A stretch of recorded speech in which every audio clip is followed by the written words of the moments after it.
Bitcoin subindo, Ethereum subindo. Opa, apertei aqui sem querer.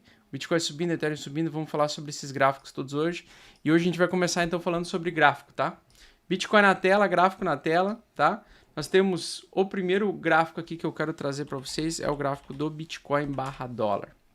Esse é o primeiro gráfico. Muito interessante, um gráfico muito interessante. Se vocês forem ver aqui, nós temos a média de 8 semanal e nós temos aqui 8 semanas, aliás, o gráfico semanal, né? Com a média 8 semanal, com um pico de negociação nessa região e o próximo pico de negociação nessa região dos 30 mil dólares. Nós tivemos uma queda bruta, pessoal, sem nenhum tipo de respiro, sem nenhuma alta no meio do caminho. Nós tivemos uma pequena alta em julho e agosto aqui, que trouxe ele bem distante de uma retração verdadeira de Fibonacci. Então a minha expectativa é que ainda esse ano a gente pudesse ter um alívio nos mercados, né? Uma sequência, um alívio, para que pelo menos o Bitcoin voltasse para os 30 mil dólares antes de retornar à queda. Por que 30 mil dólares é muito importante ele voltar, tá? Porque os 30 mil dólares no meio do período, ele seria a próxima zona de negociação, que foi um suporte perdido, que ainda não foi testado como resistência, para o preço continuar caindo mais à frente. Então, o que acontece? Em algum momento, cedo ou tarde, nós vamos voltar para essa região dos 30 mil dólares, tá? E eu acredito que isso vai acontecer quando, no mercado tradicional, a gente atingir o pico de inflação. Então, o mercado, como todos os bancos centrais no mundo todo, estão preocupados com uma inflação descontrolada, né?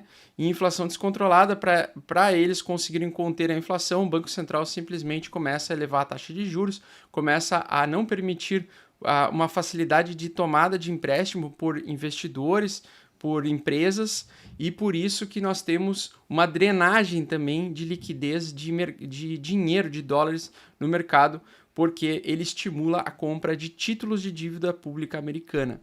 Então, é um mecanismo que o Fed tem de tentar drenar dólares dos mercados. Então, por conta do Covid, nós tivemos uma emissão de dólares artificial, uma impressão de dinheiro artificial, que estimulou como se tudo tivesse normal, mesmo com várias empresas fechadas, mesmo com, por exemplo, o setor de aéreo, né, praticamente não fazendo muitas viagens. Então a gente ficou por vários meses ali sendo mantidos artificialmente com dinheiro que foi impresso, que foi colocado a mercado e que depois entrou no M2, no mercado onde gira o capital, né? Que a gente viu aí em 2021, onde a gente viu um monte de alta de vários ativos. Muita gente utilizava os cheques recebidos mensalmente pelo governo para investir e aportar em criptomoedas e mercado de ações, e a gente viu aquele boom das ações, né, tanto no Brasil quanto nos Estados Unidos, entre outros países aí também. E desde então a gente está sofrendo desde o ano passado, desde novembro do ano passado, nós estamos passando por um bear market. E esse bear market, pessoal, ele vai completar então daqui a pouco um ano, tá?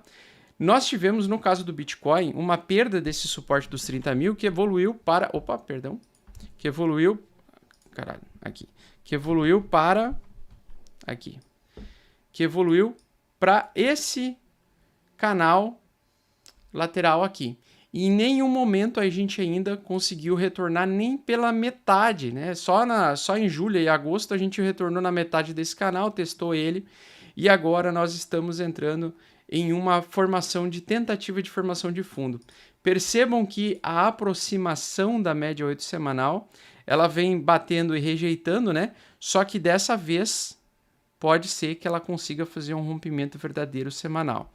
Se os dados econômicos de contração econômica continuarem trazendo favorecimento a uma continuidade de contração econômica, mostrando que a inflação pode estar mais próxima, cada dia mais próxima de ser controlada, e o Banco Central pode começar a tomar uma decisão antes de apertamento, mais de afrouxamento, começar a afrouxar até o final do ano, ou pelo menos uma previsibilidade de que o primeiro semestre do ano que vem venha um pouco de afrouxamento ou uma não necessidade de tanto aperto assim, tanto aperto monetário, pois o aperto monetário vigente já está conseguindo fazer o efeito desejado pelo Banco Central, nós podemos ter um período de alta que a gente chama de rally de alta no meio de um ciclo de baixa, tá? Então ele é um movimento de respiro, É igual num pulmão, né? Quando a gente inspira e expira. Então o movimento ele é a mesma coisa. Ele faz um movimento direcional de bear market, de baixa durante um ano, mas geralmente no meio desse caminho nós temos alguns respiros, como aconteceu em 2018, tá? Então em 2018 nós tínhamos o bear market com altas no meio do caminho, tá? E essas altas no meio do caminho eram uma sequência de 6 a 8 semanas de alta, tá? 4 semanas de alta, geralmente. Vamos lá, 4 a 8 semanas de alta. 4 a 8 semanas de alta, onde ele trazia às vezes 100% de alta por algumas semanas. Então a gente pode estar diante e próximo de um respiro, tá? E esse respiro poderia trazer o Bitcoin realmente aos 30 mil dólares, o que seria uma alta aí de praticamente, pegar aqui um pouquinho mais baixo, né? 60%, né? Um respiro de alta. A mesma coisa se refletiria também no S&P 500, também com um respiro, só que um percentual menor, porque é um tamanho de mercado maior. Então eu estou ansioso para ver se isso aqui vai formar um bear trap, tá? Essa é uma região que eu estou comentando aí comentei semana passada, acho que na quinta-feira ou na quarta-feira, que eu estava esperando uma possibilidade de captar uma alta, agora em outubro, com o término de setembro, né? E que eu estava começando a me posicionar financeiramente, comprando e aportando uma vez por semana. Então eu fiz alguns aportes, né? Conforme aqui eu estou mostrando para vocês, eu fiz alguns aportes, atualizei agora, fiz mais um aporte hoje de Bitcoin. Vocês não se preocupem com os valores, tá? Não precisa... Isso aqui é uma pequena parte do meu patrimônio, ele não é todo o meu patrimônio, não é a totalidade. Eu sei que muita gente, 40 mil reais, 50 mil reais é o total do patrimônio. Aqui é uma pequena parte, é uma pequena parcial que eu fiz de compra, né?